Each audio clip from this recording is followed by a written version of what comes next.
La sombra de la muerte. El frío en las morgues es algo con lo que aprendemos a convivir. Es parte del oficio, dicen los más veteranos, un detalle más en un trabajo que no es para cualquiera. Pero aquella noche entendí que hay cosas para las que no hay preparación suficiente. Por más cadáveres que hayas visto, por más autopsias que hayas realizado, nada te puede preparar para sentir cómo la muerte te observa de cerca. Era un viernes, cerca de la medianoche. La morgue del hospital estaba particularmente agitada porque habíamos recibido varios cuerpos provenientes de una escena de crimen en las afueras de la ciudad. La violencia, como siempre, no se detenía. Recuerdo el olor metálico de la sangre y la mezcla de formaldehído impregnando el ambiente. Mi colega, a quien llamaré Carlos, estaba conmigo aquella noche. Siempre fue alguien práctico, el tipo de persona que hace chistes oscuros para aliviar la tensión. Pero esa noche no estaba bromeando. El cuerpo en cuestión era el de un hombre joven, no mayor de 25 años. Había muerto en un tiroteo entre pandillas, o al menos eso fue lo que los policías que lo trajeron dijeron. Su cuerpo estaba cubierto de tatuajes que no dejaban mucho a la imaginación, rostros demoníacos, símbolos de pandillas, cruces invertidas y palabras en letras góticas que parecían maldiciones. Lo colocamos sobre la mesa metálica y comenzamos con el procedimiento estándar. Yo llevaba la batuta, mientras Carlos tomaba notas. Todo parecía normal al principio. Sin embargo, cuando abrí el pecho del cadáver para examinar los órganos, Carlos se quejó de un frío inusual. Me miró con una expresión que rara vez le había visto, preocupación genuina. ¿No sientes eso?, me dijo, frotándose los brazos. Yo negué con la cabeza, aunque debía admitir que el ambiente sí se sentía más helado de lo habitual, incluso para una morgue. No dije nada porque, en parte, no quería alimentar su incomodidad. Mientras seguíamos trabajando, noté algo extraño. Las luces, que solían parpadear de vez en cuando debido a la mala instalación eléctrica del hospital, comenzaron a hacerlo con más frecuencia. Era como si una sombra se moviera entre nosotros, bloqueando por momentos la luz. Me detuve y miré alrededor, pensando que tal vez algún insecto grande estaba causando esa interferencia. Pero no había nada. ¿Viste eso?, preguntó Carlos, con un temblor en la voz que jamás le había escuchado antes. Antes de que pudiera responder, algo sucedió. El cadáver, el mismo que llevábamos más de una hora examinando, se deslizó de la mesa metálica con un golpe seco que resonó en toda la sala. No era la primera vez que un cuerpo se movía ligeramente durante una autopsia. Los gases atrapados en el cuerpo pueden causar movimientos menores, pero esto fue diferente. El cuerpo cayó como si algo invisible lo hubiese empujado con fuerza. Carlos soltó un grito ahogado y retrocedió varios pasos. Yo, con las manos aún enguantadas, me quedé paralizado por un momento. Nos acercamos lentamente para volver a subir el cuerpo a la mesa, pero algo en su rostro había cambiado. Los ojos, que deberían estar apagados y vidriosos, parecían mirarnos. Era una mirada vacía, pero al mismo tiempo llena de algo indescriptible, algo que te perforaba el alma. Sentí un escalofrío que me recorrió desde la nuca hasta los pies. Carlos empezó a murmurar una oración, algo que nunca le había visto hacer en los años que llevábamos trabajando juntos. Entonces lo vimos. Una sombra negra, del tamaño de una persona, cruzó rápidamente al otro lado de la sala. Fue tan rápida que, por un momento, pensé que mi mente me estaba jugando una mala pasada. Pero cuando giré hacia Carlos, su rostro me confirmó que no estaba alucinando. La sombra volvió a moverse, esta vez más lenta, como si estuviera rodeándonos. Las luces parpadearon con mayor intensidad y el frío se volvió insoportable. Sentí como si el aire se hubiera vuelto pesado, como si algo nos estuviera aplastando. Carlos empezó a sudar, a pesar del frío, y me dijo que no podía seguir. Esto no es normal, esto no es humano, murmuró mientras retrocedía hacia la puerta. Intenté calmarlo, pero yo mismo no podía ignorar lo que estaba sucediendo. De repente, escuchamos un ruido que me heló la sangre, un susurro, como si alguien hablara muy cerca de nuestros oídos. Era un murmullo bajo, ininteligible, pero lleno de una maldad que se sentía en cada palabra. ¿Escuchaste eso?, le pregunté, aunque sabía que lo había hecho. Su rostro estaba completamente pálido. En ese momento, algo se cayó de una de las estanterías. Era un frasco de vidrio con un órgano conservado en formaldehído. El frasco estalló contra el suelo, y el líquido se esparció como si algo lo hubiera tirado con fuerza. Carlos dio un grito y salió corriendo de la sala, dejándome solo. Yo me quedé ahí, paralizado, tratando de racionalizar lo que estaba pasando. Pero no había lógica que pudiera explicar aquello. La sombra volvió a aparecer, esta vez frente a mí. No era simplemente un área oscura, era algo tangible, algo que parecía absorber la luz a su alrededor. Sentí como mi corazón latía con fuerza mientras aquella figura parecía observarme, aunque no tenía rostro. En ese momento, el cuerpo sobre la mesa comenzó a moverse de nuevo, pero no de manera aleatoria. Los dedos de las manos se contrajeron, como si estuviera intentando agarrar algo. Fue suficiente para que mis piernas finalmente reaccionaran. Salí corriendo, dejando atrás todo, las herramientas, las notas, el cadáver. Cuando finalmente me reuní con Carlos en la sala de descanso, lo encontré temblando, con las manos cubriendo su rostro. No voy a volver ahí. Renuncio, dijo con voz quebrada. No intenté convencerlo de lo contrario, porque, en el fondo, sabía que yo mismo no quería regresar. Esa noche, ambos dejamos el hospital sin mirar atrás. Lo que sucedió después solo intensificó mis sospechas de que lo que vimos no era un simple fenómeno psicológico o una coincidencia. Al día siguiente, cuando fui a recoger mis pertenencias, me encontré con un grupo de policías en la entrada de la morgue. Había rumores de que algo extraño había pasado durante la noche.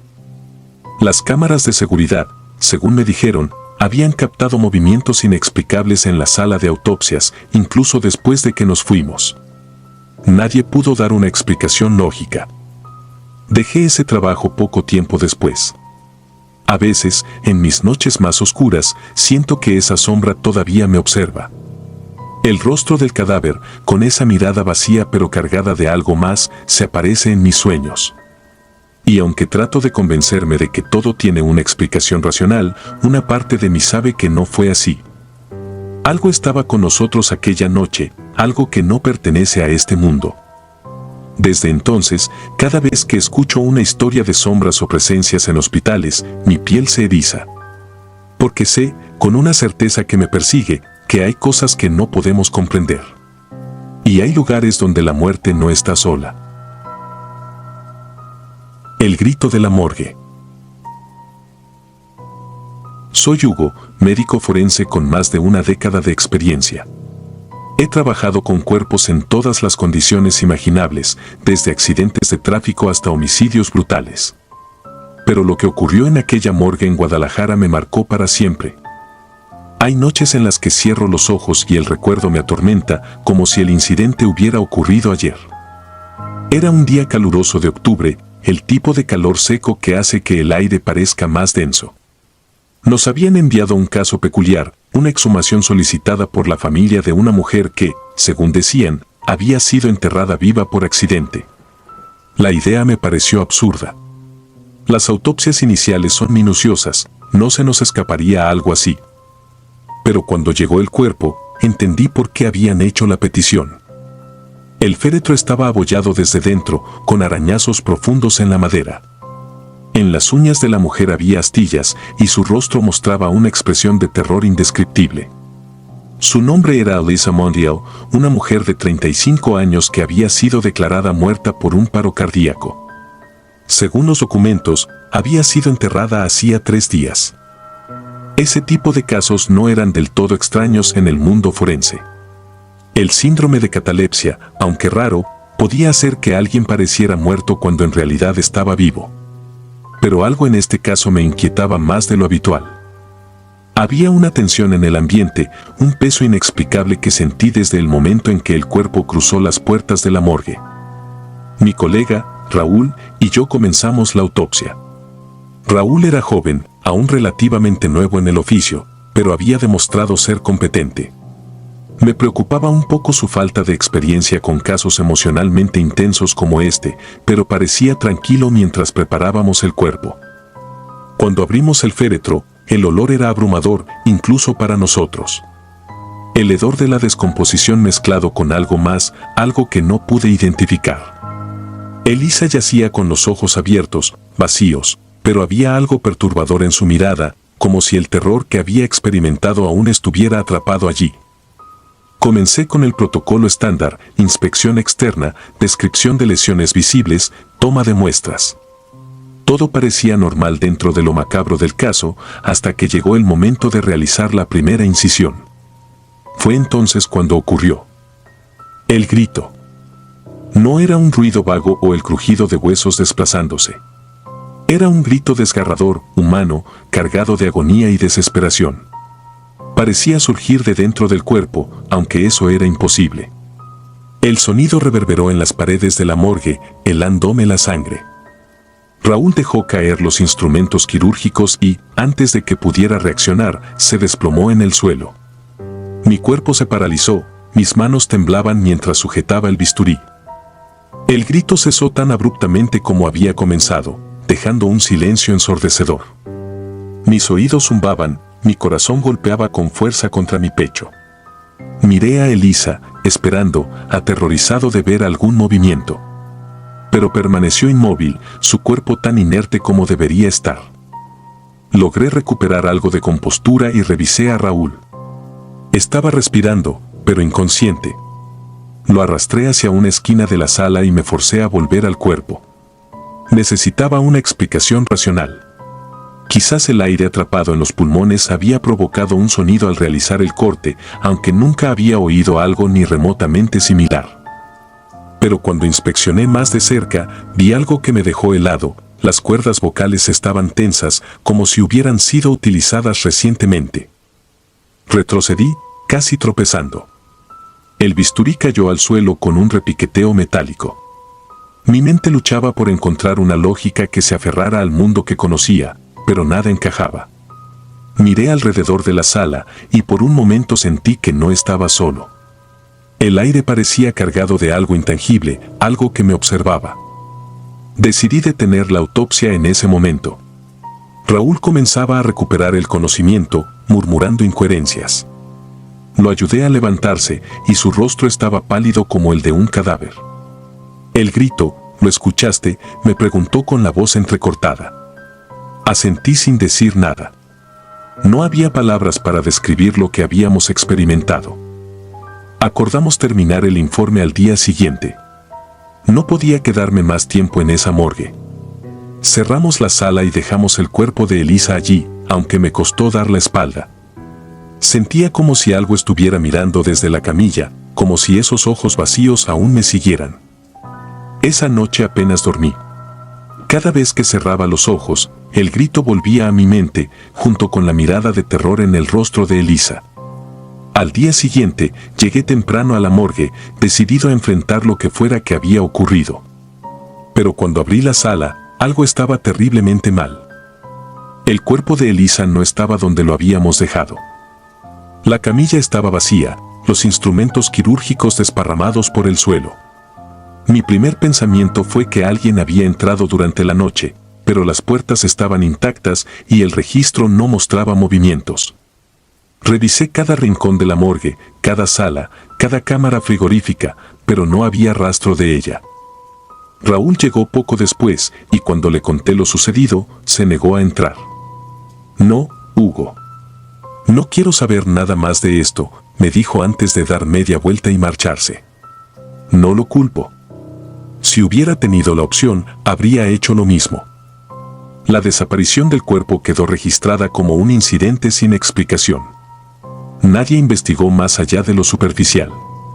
Pero yo no podía dejarlo. Necesitaba entender qué había ocurrido. Comencé a buscar información sobre Elisa, su familia, su muerte. Descubrí que había sido una mujer profundamente religiosa, obsesionada con la idea del purgatorio. Había asistido a múltiples retiros espirituales en los meses previos a su muerte, buscando expiar algo que nunca quedó claro.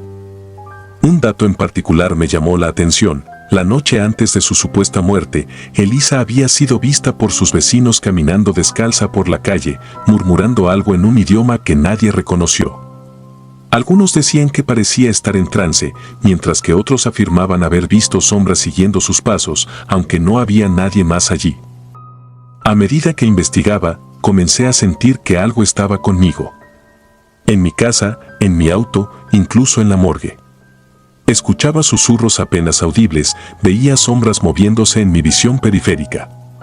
Una noche, mientras revisaba los informes de Elisa, mi computadora se apagó de repente. Cuando volvió a encenderse, había un archivo abierto que no recordaba haber guardado. Era su foto de identificación forense, pero sus ojos no estaban vacíos. Me miraban, llenos de algo que no era humano. Ya no podía ignorarlo. Algo había salido con Elisa de esa morgue, algo que no entendía y que quizás nunca entendería. Pedí una transferencia, dejando Guadalajara y ese maldito lugar atrás. Pero incluso ahora, lejos de aquella morgue, el recuerdo me persigue. A veces, en la quietud de la noche, creo escuchar ese grito nuevamente, como un eco que nunca se desvanece. No sé si fue un error humano, un fenómeno científico que no comprendemos, o algo más, algo que trasciende nuestra comprensión. Lo único que sé es que, desde ese día, la muerte dejó de ser un misterio que podía enfrentar con valentía. Porque ahora sé que no siempre es el final. El lamento. Era el año 2005, trabajaba como médico forense en una morgue de la Ciudad de México. Era un lugar tan frío como la muerte misma, un espacio donde la vida dejaba sus últimos vestigios para ser diseccionada y entendida. Al principio, el trabajo me resultaba fascinante, casi académico. Con el tiempo, me acostumbré al olor penetrante del formol y al silencio opresivo que solo era interrumpido por el zumbido de las lámparas fluorescentes. Pero nada podía prepararme para lo que ocurrió esa noche. Llegó a nosotros el cuerpo de una mujer embarazada que había muerto en un accidente automovilístico. Según el reporte, el choque fue brutal y ni ella ni su hijo no nacido tuvieron oportunidad. El cuerpo llegó al área de recepción envuelto en una sábana blanca con manchas rojizas que anunciaban una tragedia reciente. Algo en su expresión me inquietó. A pesar de la deformidad causada por el accidente, su rostro reflejaba algo más que miedo. Parecía un grito congelado en el tiempo. Como si hubiera intentado advertirnos de algo antes de su último aliento. Esa noche me quedé solo. Era algo habitual en mi rutina. Prefería trabajar en el silencio nocturno, cuando la ciudad dormía y solo el aullido distante de los perros rompía la calma. Comencé a preparar el cuerpo de la mujer para la autopsia. Mi enfoque profesional era mi refugio. Evitaba pensar demasiado en las historias detrás de los cadáveres. Sin embargo, con este caso, algo no se sentía del todo normal. El frío habitual de la morgue parecía más penetrante, como si el aire estuviera cargado de algo invisible, algo vivo. Aproximadamente a las 2 de la madrugada, cuando estaba por realizar el primer corte, ocurrió lo inexplicable. Un llanto. Al principio fue un sonido suave, casi imperceptible, como un gemido que parecía surgir de las entrañas mismas del edificio. Me congelé en mi lugar, el bisturí temblando en mi mano. Al principio pensé que era mi mente jugando trucos por el cansancio. Pero entonces el sonido se hizo más claro, más definido. Era el llanto de un bebé. La sangre se me heló en las venas. Era imposible. No había nadie más en la morgue. Dejé el bisturí y caminé hacia la puerta de la sala. La abrí y el sonido cesó de inmediato, como si hubiera sido tragado por el silencio. Miré alrededor, pero no vi nada fuera de lugar. Respiré hondo, tratando de calmar el ritmo frenético de mi corazón. Volví al cadáver, diciéndome que solo era mi imaginación. Minutos después, el llanto volvió, esta vez más fuerte, más angustiante. Venía de la misma sala donde estaba el cuerpo de la mujer. Me paralicé. El sonido era tan real, tan visceral, que era imposible ignorarlo. Caminé lentamente hacia el cuerpo, revisando cada rincón de la sala. Abrí cada uno de los refrigeradores de cadáveres, aunque sabía que estaban vacíos. No había nada. Solo estaba yo, la mujer, y ese llanto que parecía emanar del aire mismo. Revisé el cuerpo con más atención. Tal vez, pensé en un momento de irracionalidad, el bebé había sobrevivido al accidente y de alguna manera estaba emitiendo ese sonido. Pero eso no tenía sentido. Sabía que estaba muerto, lo había corroborado al recibir el cadáver. Y sin embargo, el llanto persistía, resonando en mi cabeza como un eco maldito. De repente, sentí algo. Una presencia. No estaba solo. Lo supe con cada fibra de mi ser. Giré bruscamente, esperando encontrar a alguien detrás de mí, pero no había nadie. Aún así, la sensación no desaparecía. Era como si miles de ojos invisibles me observaran desde las sombras. Volví al cuerpo, intentando ignorar el pánico que me envolvía. Necesitaba terminar el trabajo, hacerlo rápido y salir de allí. Mientras trabajaba, el llanto cambió. Ahora no era solo el de un bebé, era un gemido lastimero, casi humano, pero imposible de identificar. Cada sonido se sentía más cercano, como si estuviera justo a mi lado. Mi mano temblaba mientras realizaba los cortes. No podía evitar sentir que algo terrible estaba a punto de suceder. En un momento de desesperación, hablé en voz alta, algo que nunca hacía. ¿Hay alguien aquí? Mi voz resonó en la sala vacía. Por un instante, el llanto cesó y el silencio que siguió fue aún más aterrador.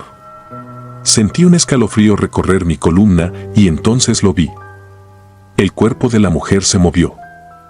No fue un movimiento brusco, ni algo que pudiera atribuir al rigor mortis.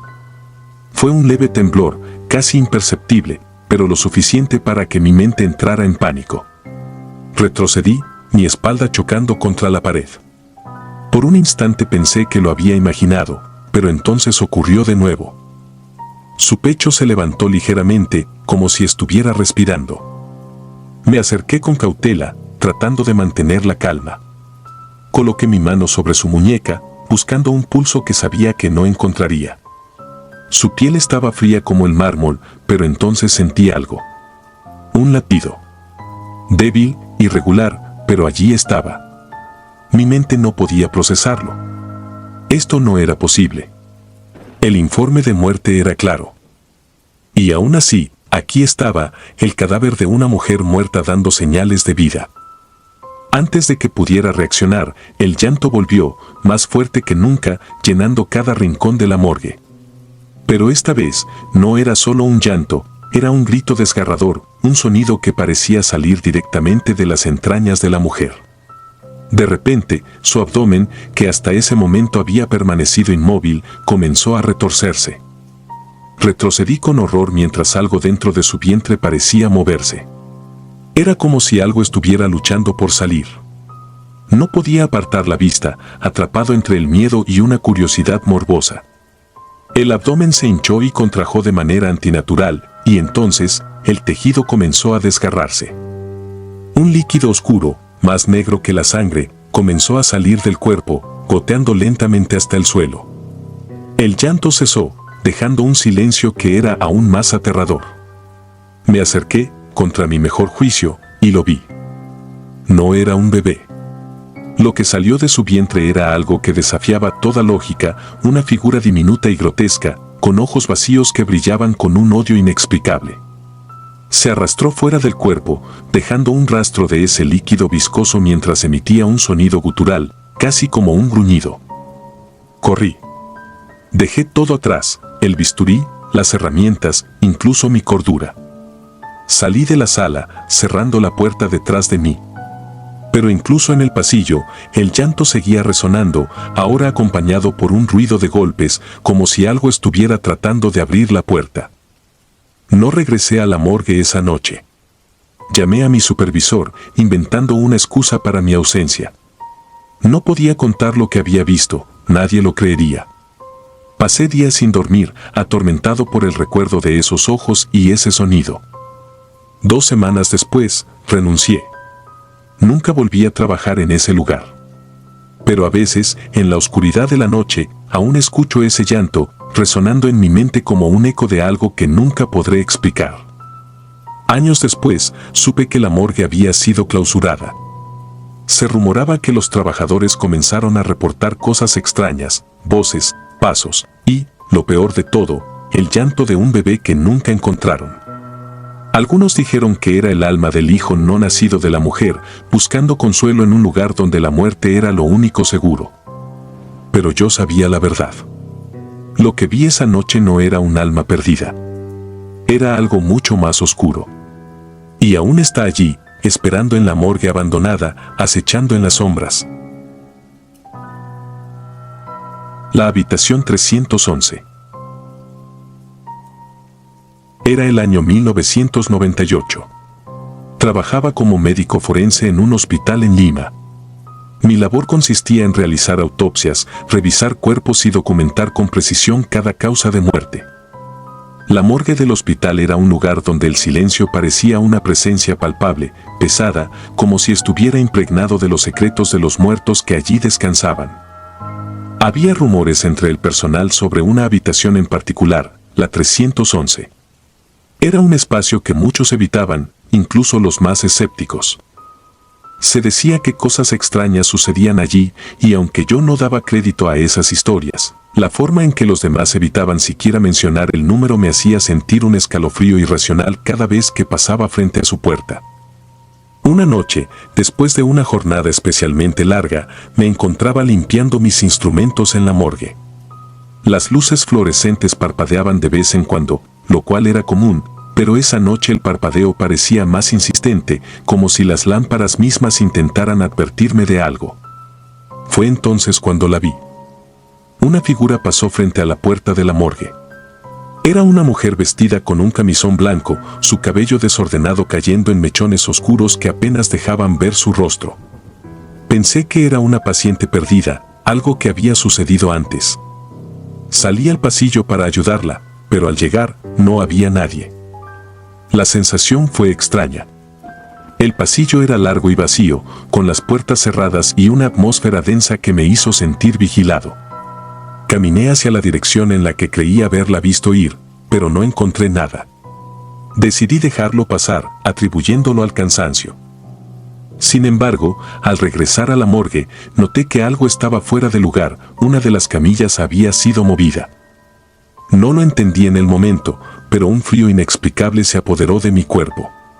Verifiqué las etiquetas de los cuerpos. Todos estaban en su lugar. Tal vez había empujado la camilla sin darme cuenta. O eso quería creer. Esa noche no pude dormir. Había algo en la imagen de aquella mujer que no podía borrar de mi mente. Su silueta era demasiado precisa, demasiado real para ser una alucinación. Al día siguiente, pregunté discretamente al personal si alguien había visto a una mujer con esas características. La respuesta fue unánime, nadie había pasado por ese sector. La obsesión por la habitación 311 comenzó esa misma semana. No era solo la mujer. Había algo más. Comencé a investigar los archivos del hospital, más por curiosidad que por otra cosa. Lo que descubrí me dejó inquieto. La habitación 311 tenía un historial de muertes inusualmente alto. Pacientes jóvenes, ancianos, hombres, mujeres, muchos habían fallecido allí, y casi siempre en circunstancias extrañas.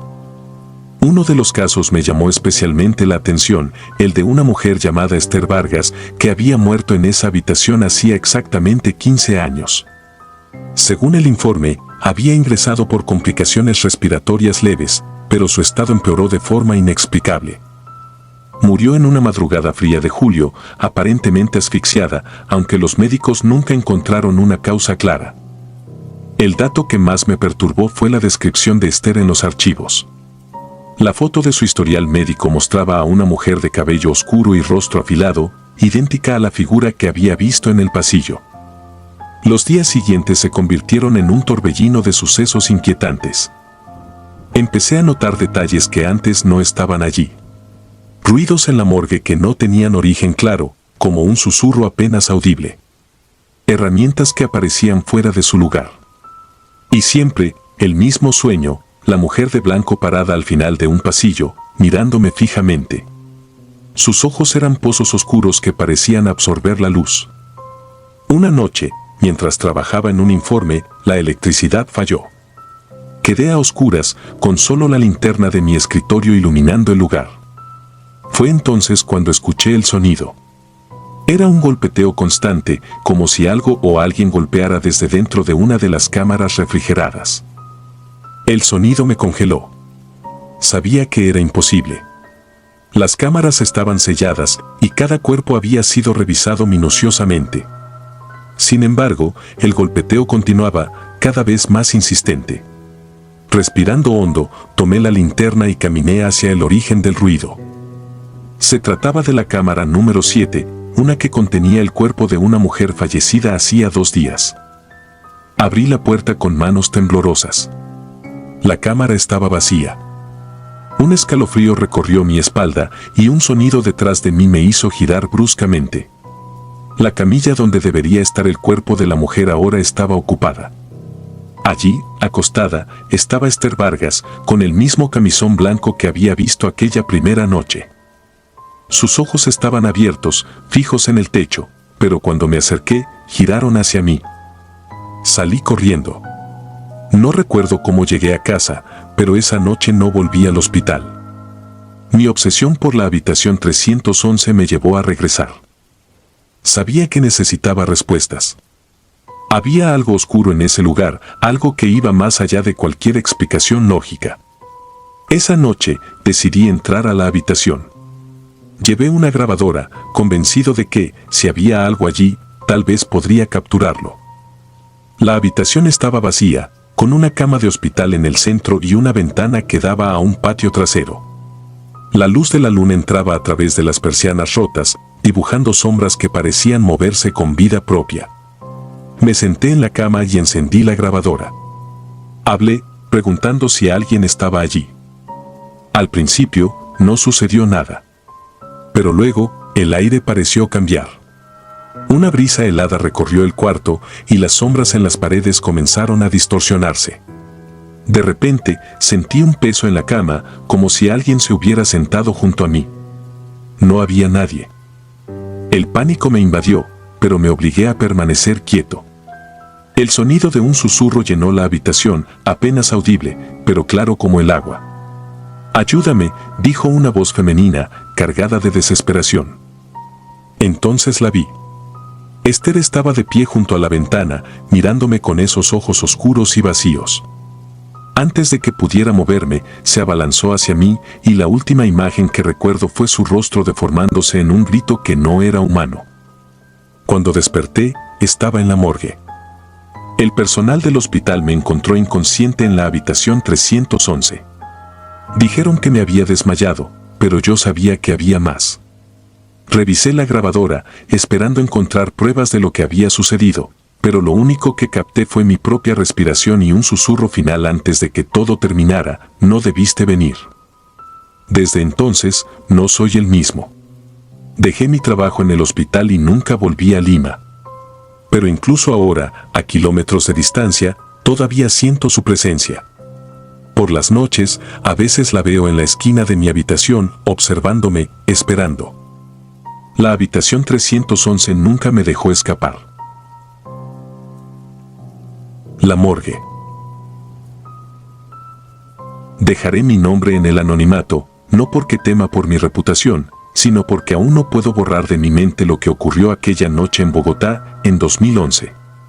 Yo era un joven médico residente, ansioso por demostrar mi valía, sin saber que aquella experiencia me cambiaría para siempre. A veces, me despierto en medio de la noche, bañado en sudor frío, recordando cada detalle con una nitidez insoportable. A pesar de los años, los recuerdos me acechan. Pero necesito contarlo, porque este peso me está consumiendo. Era un día como cualquier otro. Mi turno de la madrugada estaba cargado, pero no más de lo normal. Entre casos clínicos y la monotonía de las urgencias, llegó un llamado del departamento forense. Necesitaban apoyo en la sala de autopsias, ya que uno de los patologistas principales se había reportado enfermo. Sin pensarlo mucho, acepté. Aunque no era algo que me apasionara, sentía que era una oportunidad para ganar experiencia. No sabía que, al cruzar esa puerta, mi vida dejaría de ser la misma. El cuerpo que esperaba en la morgue no era como los demás. Era un hombre de unos 40 años, delgado, pálido, con los ojos cerrados de una manera que, extrañamente, no parecía natural. Estaba rodeado por un círculo de objetos que parecían sacados de una película de terror, velas negras medio consumidas, dibujos de símbolos que no reconocí y manchas de sangre seca que emanaban un olor metálico nauseabundo. En su piel, alguien había tallado patrones con un cuchillo, creando heridas profundas y simétricas. Reconocí un pentagrama en su pecho, pero los demás símbolos eran completamente desconocidos para mí. Me dijeron que el hombre había sido hallado en una casa abandonada, en lo que parecía ser el escenario de un ritual. Me asignaron limpiar el cadáver y ayudar a tomar muestras de las heridas para el análisis. La sala de autopsias estaba fría, como siempre, pero esa noche la temperatura parecía calar más profundo en mis huesos. Me repetí que era solo sugestión, nada fuera de lo común. Los cuerpos eran eso, cuerpos. No podían hacerme daño. Pero algo en el aire se sentía, cargado, opresivo. Como si alguien estuviera observándome desde un rincón oscuro que no podía ver. No quise parecer cobarde, así que lo ignoré. Mientras trabajaba en el cuerpo, algo extraño ocurrió. Al pasar un hisopo sobre una de las heridas en forma de triángulo invertido, escuché lo que pensé que era un sonido metálico, como un cuchillo rozando contra vidrio. Me detuve, revisé mis herramientas, pero no había nada que pudiera explicar ese ruido. Miré a mi alrededor, buscando una posible explicación lógica, pero lo único que encontré fue un silencio abrumador, pesado. Traté de reanudar mi trabajo, pero la incomodidad no me abandonaba. El ambiente se volvió más inquietante cuando noté que las luces fluorescentes de la sala comenzaban a parpadear. Primero pensé que era una falla eléctrica, algo habitual en edificios viejos, pero el parpadeo tenía un patrón rítmico, casi deliberado. Mi compañero, el técnico forense que trabajaba en otra mesa, apenas levantó la vista y murmuró algo sobre llamar a mantenimiento. Pero yo no podía concentrarme. Había algo en el cuerpo que me atraía, como si una fuerza invisible me empujara a mirar más de cerca. De repente, escuché un susurro. Fue débil, apenas un murmullo, pero lo escuché con claridad. No me toques. Mi corazón se detuvo por un instante. Me quedé congelado, pensando que era mi imaginación, el estrés o el cansancio. Pero el sonido no había venido de ninguna dirección externa. Lo sentí detrás de mí, como si alguien estuviera al lado de mi oreja. Miré a mi compañero, pero él seguía absorto en su tarea, aparentemente sin haber escuchado nada. Tragué saliva y me forcé a continuar. Tenía que mantener la compostura. Era solo mi mente jugando trucos. Entonces, ocurrió algo que no pude racionalizar. Mientras limpiaba una de las heridas, la lámpara quirúrgica sobre mi mesa explotó con un estruendo que me dejó aturdido. Vidrios llovieron sobre el cuerpo y sobre mí, cortándome ligeramente en la mejilla. Mi compañero corrió hacia mí, visiblemente alarmado, pero cuando intenté explicarle lo que había ocurrido, me detuve. No podía decirle que había escuchado un susurro justo antes de la explosión. No quería que me tomaran por loco. Dijo algo sobre una sobrecarga eléctrica y trató de tranquilizarme, pero mi cuerpo estaba temblando. Algo no estaba bien, y lo sabía. Esa noche fue la primera vez que sentí verdadero terror. Pero lo peor aún estaba por venir. Decidí tomar un descanso y salí de la sala para respirar un poco. Necesitaba calmarme, recordar que todo tenía una explicación científica. Sin embargo, al regresar, algo en el ambiente había cambiado. La sala de autopsias estaba más fría de lo habitual, al punto de que mi aliento formaba pequeñas nubes frente a mi rostro. El cuerpo del hombre seguía ahí, inmóvil, pero juraría que los símbolos tallados en su piel parecían más oscuros, como si la sangre seca estuviera fresca nuevamente. Me acerqué, tratando de convencerme de que era una ilusión óptica. Fue entonces cuando lo vi. Los ojos del cadáver estaban abiertos. Mi cuerpo se paralizó. Juraría que antes estaban cerrados. Recorrí cada rincón de mi memoria, intentando encontrar una explicación lógica. Quizás alguien los había abierto mientras yo estaba fuera. Quizás no lo había notado antes. Pero no. Sabía que no era así. Me acerqué lentamente, sintiendo como la piel de mis brazos se erizaba. Sus ojos, vidriosos y muertos, parecían mirarme directamente. Era imposible. Un cadáver no podía mirarme. Traté de convencerme de que eran mis nervios, pero justo cuando estaba a punto de tocar el párpado para cerrarlo, escuché algo que me heló hasta los huesos. Fue un golpe, un sonido seco, como si alguien hubiera dado un pisotón en el suelo detrás de mí. Me giré bruscamente, pero no había nadie. La sala estaba vacía, salvo por mi compañero, que trabajaba en el otro extremo. Él no parecía haber oído nada. Comencé a sentir que algo estaba terriblemente mal, pero no podía abandonarlo todo. Mi orgullo, o quizás mi necedad, me hicieron quedarme. A medida que avanzaba la noche, los fenómenos se intensificaron. Las luces parpadeaban con más frecuencia, los susurros eran más claros. Escuché mi nombre. Una y otra vez, en un tono bajo, gutural, como si saliera de una garganta llena de agua. Intenté ignorarlo, pero la presión en mi pecho era insoportable. Entonces, algo sucedió que rompió toda lógica, todo sentido de la realidad. Estaba limpiando una última muestra de tejido cuando sentí un escalofrío recorrerme la columna. Al mirar al cadáver, vi que uno de sus dedos, el índice de la mano derecha, se había movido. Lo juro. Lo vi doblarse ligeramente, como si intentara señalar algo. Mi respiración se aceleró y el pánico me invadió. Entonces, la sala se llenó con un ruido ensordecedor, una mezcla de gritos, llantos y algo que sonaba como risas desquiciadas. Corrí hacia la puerta, pero no se abría. Estaba atrapado. Finalmente, el ruido cesó y la puerta se desbloqueó como por arte de magia. Salí tambaleándome, jadeando, con lágrimas en los ojos. Esa fue la última vez que entré a una sala de autopsias. Nunca conté los detalles a nadie. ¿Quién me creería?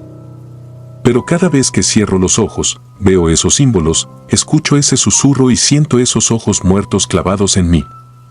A veces me pregunto si, al tocar ese cuerpo, abrí algo que nunca debía abrir. Algo que no pertenece a este mundo.